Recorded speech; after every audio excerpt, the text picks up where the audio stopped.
Alright, y'all.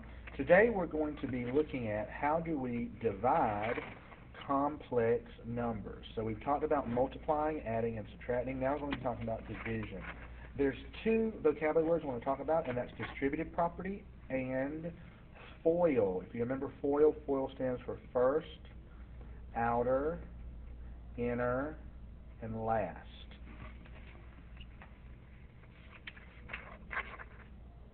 But that has nothing to do with today's lesson because that was multiplication yesterday. Anyway, all right, let's keep on going. So let's see if you remember this from geometry. You never want to have a radical in the denominator.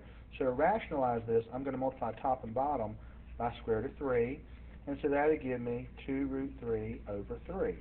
Just like here, you don't want to have a radical in the denominator, so multiply top and bottom by square root of 5. So I get 3 square root of 5 over 5.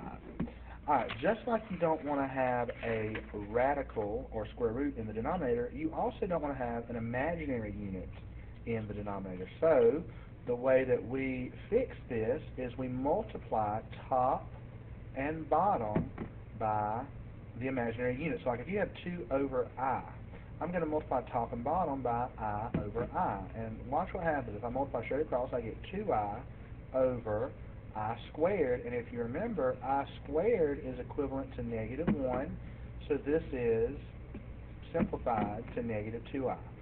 Same thing with the one on the bottom, 3 over I. If I multiply that by top and bottom by I, then that would give me 3I over I squared. I squared is negative 1, so 3I over negative 1, which is negative 3I.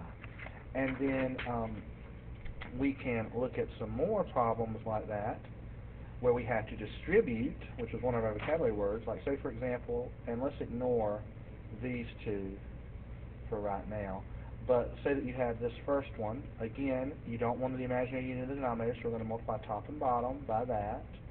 And so if I distribute in the top, I'm going to get 3I plus 2I squared over I squared. Remember, each of these I squared represents negative 1, so that'll give me 3I plus 2 times negative 1 over negative 1.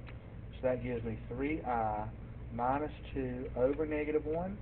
And so what I'm going to do is I'm just going to split this fraction up. So I'm going to have 3I over negative 1 minus 2 over negative 1. And so that simplifies to be negative 3I plus 2. And that's not in standard form. Remember, the imaginary unit has to come last. So I'm going to rewrite this in standard form, so that would be 2 minus 3I. All right, look at the second one. So again, multiply top and bottom by I. Distribute in the numerator, so that would give me 4I minus 5I squared. In the denominator, I squared. Remember, I squared is negative 1, so that would give me 4I minus 5 times negative 1 over negative 1. And so then that gives me 4I plus 5 over negative 1. And again, I'm going to split this apart into 4I over negative 1 plus 5 over negative 1, which would be negative 4I minus 5. But again, that's not in standard form, so just rearrange it, and that gives me negative 5 minus 4I. And that's all for today's lesson.